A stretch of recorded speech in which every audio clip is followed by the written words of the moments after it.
Hi guys, James at Rampant Lion Reviews again for you today with another beer review. For this one we are going to stick to Sweden and we're going to go back to a brewery who have featured on the channel a good number of times before, and I always enjoy reviewing the new releases from them. So for this review then we are going to head up towards Gothenburg once again, Göteborg as you would say in Swedish, the Swedish craft beer capital up on the west coast, and we're going to have a look at yet another beer from OO Brewing. So this one is the Nova, which is an IPA coming in at 6.5% ABV. This one was released as part of the local Småskoligt assortment on the 1st of June 2020 through Systembolaget, and I've heard that this beer is a little bit more west coasty compared to some of the other ones that OO have released recently. So should hopefully be a very, very interesting beer. If you've watched the channel before, you will know that I'm a sucker for a good West Coast IPA. I love the big, caramelly and, big dank and bitter West Coast IPAs. There's been a few of them recently which have been pretty nice actually. A good number of breweries are bringing this style back, which is always welcome. But back in the day, I think, when was it I reviewed those? The Muscles and the Evergreen IPAs that OO Brewing did a good couple of years ago were very, very nice beers, and I would recommend that you try those if you do ever come across them. And the Narangi, the New England IPA that these guys do, is a little bit of a kind of cult classic beer in Sweden too. So yeah, these guys are a very, very capable brewery within the IPA category, and when they have a go at other styles as well, they do pretty damn good at it as well in my experience. So yeah, definitely one of the Swedish breweries that you want to check out, and I'm very curious to see how this particular beer turns out. So let's get on with it then, guys. So as always with my reviews, I'll tell you a little bit about the brewery before we taste the beer. If you want to get straight to the tasting, just fast forward. All the usual links are in the description below. That's the brewery website, the link to my other reviews that I've done from OO Brewing before. No doubt you will see some more from these guys in the near future. There's all the usual social media down there. If you want to see more reviews, do please consider subscribing to the channel. The whole channel, of course, has a geography-based tagging system, so you can go into the home page and search for beer based on country, city, state, county, province, prefecture, whatever it is that takes your fancy. Do check out the playlists of beers from different countries. There is one there for all the Swedish beers that I've reviewed for you. That's constantly being added to, and as always, please do get in touch and let me know some of the other beers and breweries that you guys would like to see me review. It's always great to hear from you guys that are watching the videos, and the support that you show the channel is hugely appreciated. So anyway, to tell you a little bit about OO Brewing then, on to my brewery notes. So as I've told you before, OO Brewing are based in Gothenburg on the west coast of Sweden, and they were founded back in 2011 by Olaf and Olli Andersson, who are not related, but they are very long-term childhood friends, and for many years they were also avid home brewers as well. But they've always been very interested in different beers, and Olle apparently has been heavily involved in the Gothenburg beer scene since pre-drinking age. He was the original head brewer at Stigbergets Brewery, and this is where the original OO Brewing beers were produced. But while Olli was doing the brewing side of things, and still does focus on the brewing side of it, Olaf manages the business side of the brewery. But as far as I know, he still works in Copenhagen as well, a marketing agency, and I think he tends to work more sort of remotely and things like that. But not sure about that. That may well have changed since I made these notes. But apparently these guys just enjoy making the beers that they would love to drink themselves. And as I've said, a lot of their beers tend to be IPAs and things like that. But you do get a few German lagers and things like that from them. You will get imperial porters and stouts and things every so often as well, and there is the Arctos Imperial Stout is one that they release every year, and there's also the long boil barley wine. They seem to do new versions of that every year as well. But in April of 2017 though, Olli left his kind of dual role that he had. He was the head brewer at Stigbergets, like I said, and then he moved to invest his time fully in OO Brewing, with the company investing fully in a brewery in the Hisingen area near the Tingstedt Bridge in Gothenburg. And this is equipped with a 2,000 litre brewing system, which means they can brew up to 500,000 litres of beer per year. In the first year of full operations, they produced around 100,000 litres, and they're basically going through an expansion plan at the moment to get that up to capacity. That might have been curtailed a little bit because of the whole corona COVID-19 sort of situation, but as of June 2020, when I'm producing this review for you, they've produced around 60 different kinds of beer, and as I say, mainly IPAs. I would recommend that you try the 100 series if you get the chance, the single hop series, and they also have the 50/50 series, which is the sort of dual hop series, and you see me review one of those every month because they release them through the local Småskoligt release in Systembolaget, and those are always very interesting, very educational beer series for learning about different types of hops actually. So yeah, that's all we really need to say about OO Brewing for the moment, other than that I recommend you check out the Evergreen and the Muscles. Those are two of the really classic beers from these guys, and of course the Narangi is one that I would recommend that you check out as well. Very, very nice New England style IPA. So yeah, make sure you check out those ones, but check out the brewery website if you want to learn more about these guys. You can follow them on Facebook and Instagram to keep up to date with all the latest goings on, and of course you can check out the Rate Beer, Untappd and Beer Advocate pages to learn more about all the different beers that that they've done. So yeah, let's leave it at that for the history section then, and get on to the actual tasting of this beer itself then. So yeah, as you can see, the artwork on this one is pretty damn nice. It's actually turned out very nice because of the way the light is kind of interacting off it. But yeah, the space theme is always pretty cool. With me having studied astrophysics, I always do appreciate it when you've got a nice kind of space theme on the can and things. There you can see on the back there is the OO Brewing symbol. Of course, just the name of course of this brewery is just taken from the fact that the owners are called Olaf and Ole.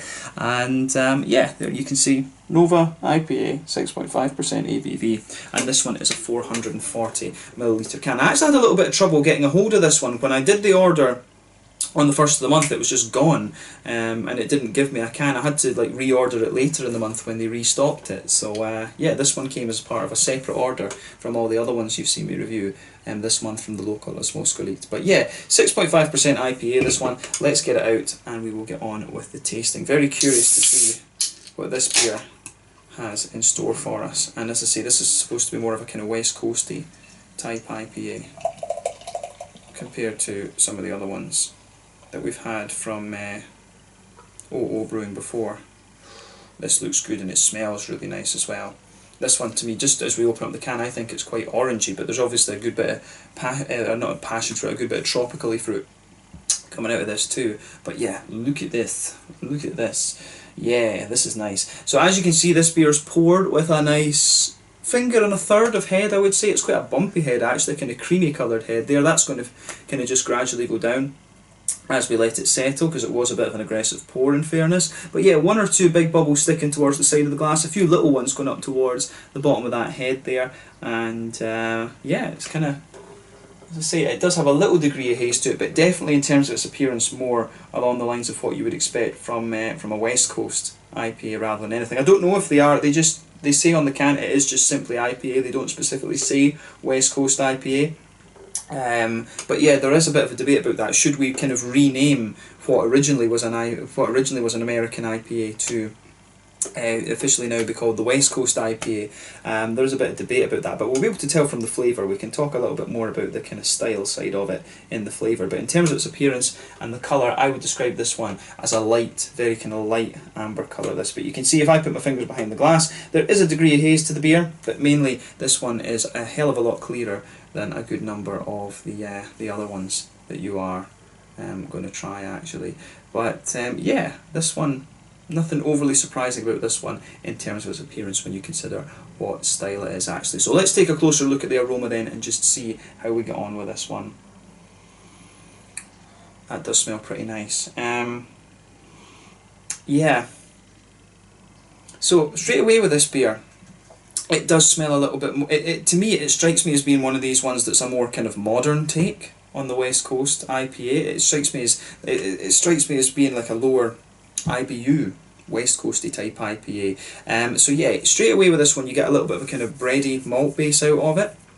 It's almost got a little bit of that kind of Maris Ottery type quality to it. You've got a bit of a kind of bready quality, a bit of a kind of almost very slightly brown bready note to it, mix of brown bread and white bread in there. You've got a little bit of a biscuity sweetness as well. You've got some nice kind of caramelly notes too, but you also have the you've also got one or two little kind of more grainy aspects to it as well, which is quite interesting. So yeah, there are a few kind of grainy notes coming out of this. As I say, a mixture of white and brown bread, a little bit of biscuit, a little bit of sweet caramel. So yeah, I like how that malty base goes together. It's definitely got a bit more of a West Coasty type vibe to it, I would say. And the more that you sugar it up, the more kind of sweet it gets. Yeah, I do like how that goes together. The aroma, the malty side of the aroma here is really nicely done. On the hoppy side of things then, there's a little touch of earthiness to this one. You've got a few little kind of floral aromatic notes in there as well, and there's also a good bit of grassiness coming out of the beer. which is quite interesting. So yeah, the grassiness to this one, I say the green side of the hops really leans towards the grassy end of the spectrum rather than being big and floral. Actually, it's a very, I'd say that this is quite a sweet biscuity IPA, quite grassy in the green side of things, and then it's also got a lovely kind of smoother smelling, juicy, fruity quality. So yeah, I do like how that one goes together. So on the fruity side of things, there is a bit of that, you know, you've got a little bit of a typical, there's a wee bit of a kind of softer passion fruit in there. There's a little bit of a mango-y quality. I mean, I wouldn't be surprised if this has got a little bit of like Victoria's Secret in it, or maybe a bit of Simcoe. It's one of these kind of softer tropical fruity hops that's coming out of this. I don't think it's Idaho 7. I don't know if it's quite complex enough to be Idaho 7 on the tropical side of things. I would say Victoria's Secret or Simcoe in this one, and there was something in my mind when I opened this that said Simcoe. There's a bit of an orangey note to it as well, I would say. But yeah, as I say, a wee touch of a softer passion fruit, a little bit of mango. There's maybe a wee bit of a kind of a very slightly apricot-y type note in there as well. But there is also a bit of a kind of tangerine orange there. I think there might be a bit of mosaic in this one. I've got a feeling that this one might be a bit of a, you know, a Citra. Well, not Citra, sorry. It might be a Simcoe, Victoria's Secret and Mosaic, or something along those lines. It's interesting that the other thing that it could be is there's something that makes me wonder if it is a little bit of Sabro, because the oranges are quite different in this one, and it can Sabro, from what I gather, I've not had too much experience with Sabro, but it can give you a little bit of a it gives you a bit of a kind of tropically orange from what I gather, but it also gives you a kind of almost coconutty type note, and it almost gives you like a little bit of a it almost has a bit of a kind of tropical fruit edge to it as well, from what I've heard. And there is just something about this beer at the front of the nose that's like that. The way the fruits are kind of coming out, it's almost just got like this. It's almost just got a wee bit of that kind of tropical, almost coconutty kind of edge. I'm reluctant to say coconut. I don't really eat coconut, but there's just something about it that I could see that there's something tell me that this could be a little bit of Sabro in here. But there is that wee bit of earthiness that you normally get from Mosaic, and the oranges do have a little bit more of an orangey quality to it. I'm leaning more towards Mosaic than to Sabro.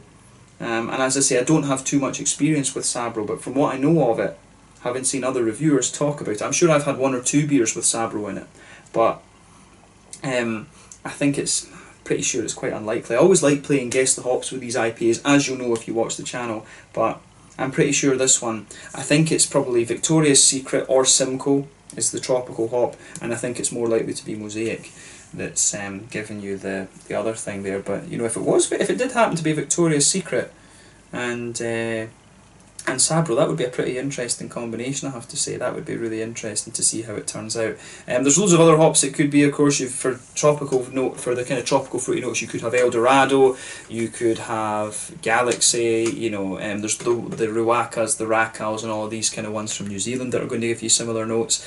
So yeah, and for the oranges, you've got Amarillo, you've got Mandarin of Bavaria, you've got Waiti in New Zealand that could give you that as well. There's a whole host of different hops that it could be. It's just fun to try and think and sort of try and test my palate a little bit. But yeah, the fruitiness in this beer is pretty damn nice, I have to say. So overall, nice juicy fruity notes, leans towards the grassy side of things, and it's got a lovely kind of biscuity and bready note to it. It took a little bit longer on the aroma than I meant to, but let's have a taste of this beer now and see how we get on. So this one is the Nova IPA. It's 6.5% ABV from OO Brewing in Hisingen in Gothenburg on the west coast of Sweden. Let's get stuck in. Slanche Skål.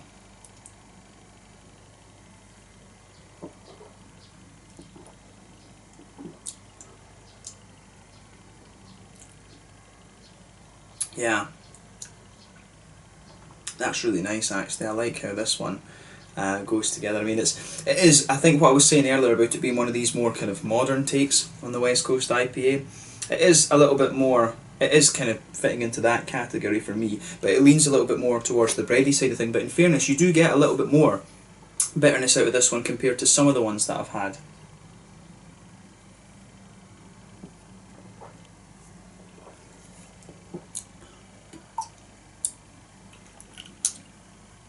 Yeah, I do like how this goes together actually.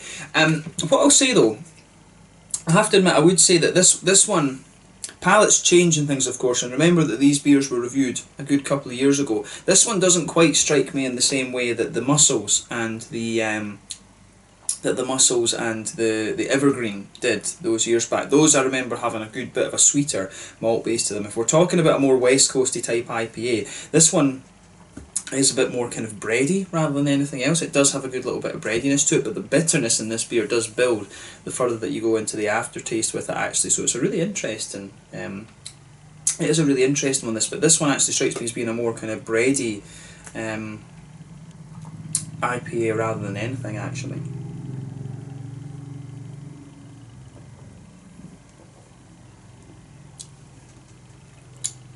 Yeah, I like how that goes together. But yeah, let's try and just break this flavour down a little bit then and describe it properly. So basically, straight away with this one you get that nice kind of pale malty quality. That just blankets the middle of your palate, and you can feel the sort of breadiness and graininess does become a little bit drier the further you go into the aftertaste. When you go towards the back third of the tongue, you do get a nice little bit, you can feel more and more kind of grainy qualities coming out of it, which I think is really nice. But then when you go into the middle of the palate, you've got a bit of a lighter, as I say, you've got a little bit of a lighter kind of pale malty bready sort of thing in there. You've got some nice, you do have a nice little bit of a kind of biscuity quality in the middle of the palate. It's almost like you've got a little island in the middle of your tongue where that's a more kind of McVitie's grainy, digestive-y sort of biscuity kind of thing. There is a bit of there is a tiny little bit of a sweet caramel in the middle of the tongue, but as I say, the whole malty side of this beer leans towards that bready side of things, and that does get a bit drier the further you go into the aftertaste with this beer, I think.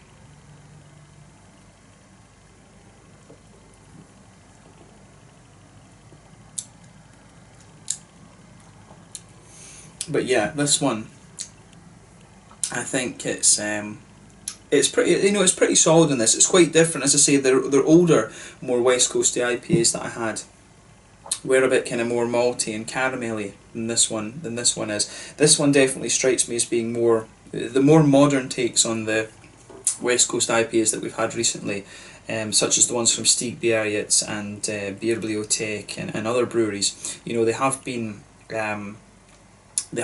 not quite as high in bitterness. This one is not quite as sweet as some of them, I would say, but it has got the bitterness levels kind of up there. This is one, I would say, this one maybe needs to have just a little bit more, a bit more of a kind of caramelly malt in it. It needs just a little touch more sweetness, but I think the bitterness level in this one is pretty good actually. So yeah, it's interesting that. Let's look at the hoppy side of things then. In the back corners of the palate, you do get a little bit of earthiness there. As you come further forward along the sides of the tongue, it gradually builds and becomes a little bit more kind of spicy and floral and aromatic. Then as you go round the very front curve of the palate, it's just a little bit lighter and more grassy in my mind. So I like how that I do like how that goes together actually. It does. I think there might be a bit of Columbus. I think there is Columbus has been used as the bittering hop with this one, because there's just something distinctive about the spiciness on the front corners of the palate there. So I'm pretty sure Columbus is the bittering hop in here. Very popular in West Coast IPA brewing.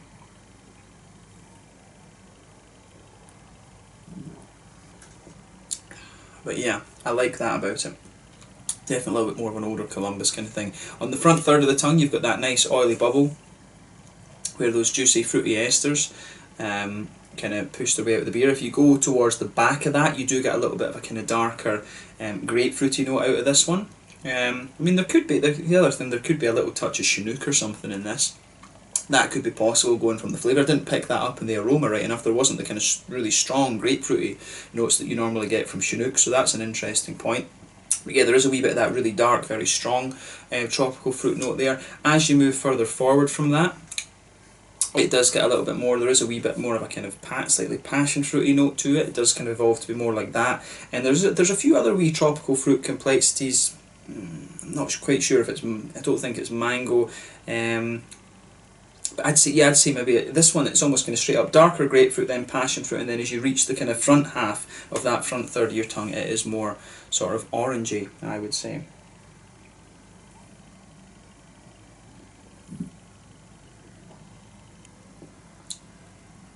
Yeah, so I do like how that how that goes together on this one. It does have a nice kind of softer orange note. I think what I was saying about Sabro earlier might be a load of rubbish, to be honest with you.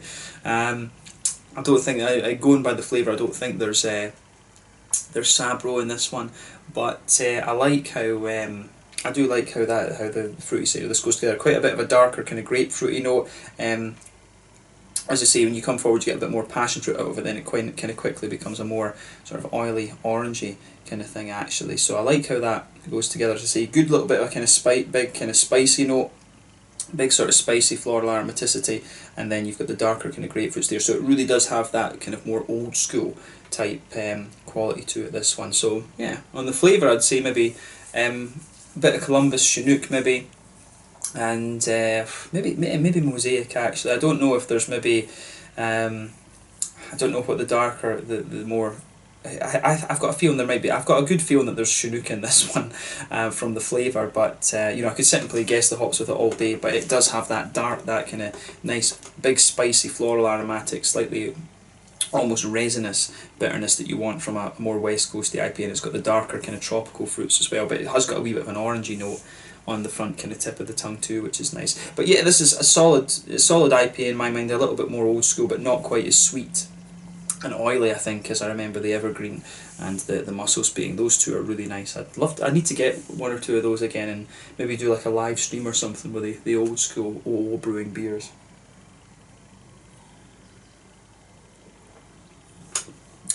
But yeah, I like how that goes together. Mouthfeel then. Mid-bodied beer, the carbonation on this one is pretty smooth. I'd say that this beer really leans towards a slightly oily mouthfeel. It's not the biggest and oiliest of IPAs that I've come across, in fairness, but yeah, it does have a good little bit of oiliness to it. I'd say that this beer, in terms of its bitterness, I think it sits around the sort of 60-ish IBU mark. It's either 50 or 60 IBUs, this one, I think. It does have a little bit more of a bitter kick to it, which is quite nice. The malt base, like I say, is a little bit more kind of bready and grainy. It's not the sweetest of malt bases you're going to come across from a more West Coasty IPA, and it's definitely, you know, as I say, the Evergreen and the Muscles had a more oily and sweet malt base, which I personally quite like. I quite like a bit of that full-on kind of caramel in a West Coast IPA. And in terms of the fruitiness, it comes across really kind of fruity and tropical in the aroma, but it's actually a bit more kind of dark and, you know, grapefruity and kind of citrusy, if you like, on the in the aftertaste. You get a bit of orange out of it, as I say, a bit of the darker grapefruit. There is almost, in fairness, the more that I drink of this one, there is almost a little bit of a kind of more citrusy, zesty kind of thing on the front edge of your tongue. So bear that in mind when you try this one. It is pretty old school, this, and I do like it. They've done a nice job with this beer. As I say, a bit more of a bready leaning West Coast IPA in my mind. So yeah, let's leave it at that for this one. Definitely cool to review something a little bit different from OO Brewing, because it has mainly been New England hazies that I've had from these guys over the last little while. But yeah, have a go at this beer for yourself and just see what you think, and you will see another OO review coming up probably either at the very start of next month or at the very end of this month, and you will see one or two more reviews from them next month, I'm sure, as well. But yeah, this one was the Nova IPA, 6.5% ABV, a more kind of West Coasty leaning IPA from OO Brewing in the Hisingen area in Gothenburg here in Sweden. Thank you again for watching my beer reviews. Until the next time, please like, subscribe, share, all the usual YouTube stuff. Check out my social media. Let me know your own thoughts on this beer in the comment section below. Let me know what your favourite beers are from OO Brewing. Give me some beer and brewery recommendations, as you always do. I thank you again for watching, and I will catch you guys very soon. Until the next time, slàinte just now, and I'll catch you guys later. Slàinte, skål, cheers.